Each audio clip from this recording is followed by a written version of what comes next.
Sarah entered the room wearing a bright yellow outfit that matched her baby shower theme. Everyone congratulated her, and she smiled radiantly. As the ceremony progressed, we all sat down to eat a great lunch.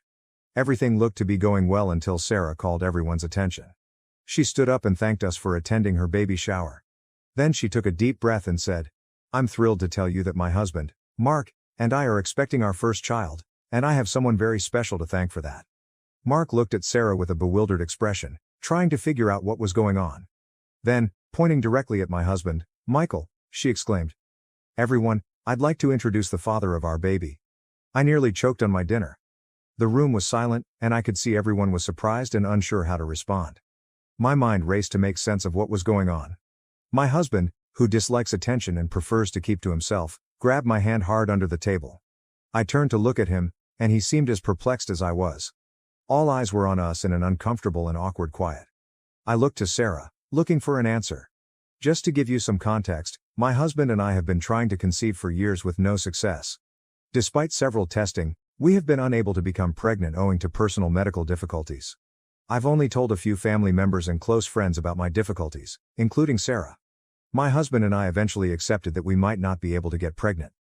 Rather than dwell on it, we decided to concentrate on our lives as a couple. Sarah openly referring to my husband as the father of her baby was a lie, but I couldn't help but be affected by her statements. My eyes welled up with tears, and I tried not to cry in front of everyone. Sarah jumped up laughing and playfully shoved her husband Mark, shouting, "I was just kidding, guys. This is all just a prank for my Instagram. I've put up cameras everywhere to capture all of your reactions." Sarah kept saying she thought it was a harmless prank, but Mark was having none of it. He sternly advised her to grow up and stop making insensitive comments, especially since they were celebrating the birth of their child. The room had become uncomfortably silent. We could all hear their words plainly. My husband couldn't stand it any longer, so he got up and went, saying he'd wait for me in the car. That evening, Mark texted us an apology, stating he had no idea she would perform such a hoax for a video and was sorry for all we had been through. We were delighted he reached out because we didn't want to have any ill will toward him and fully understood his point of view. Unfortunately, I awoke today to multiple messages from Sarah. She said that she pulled the prank out of stress from her pregnancy and simply wanted to make a viral video for her Instagram. She stated she didn't understand why we were unhappy and wondered why I left without saying goodbye. Then she requested me to meet her today so that I could take her to her gynecologist visit. I also made it plain that if she attempted to upload the prank film, I would take legal action against her.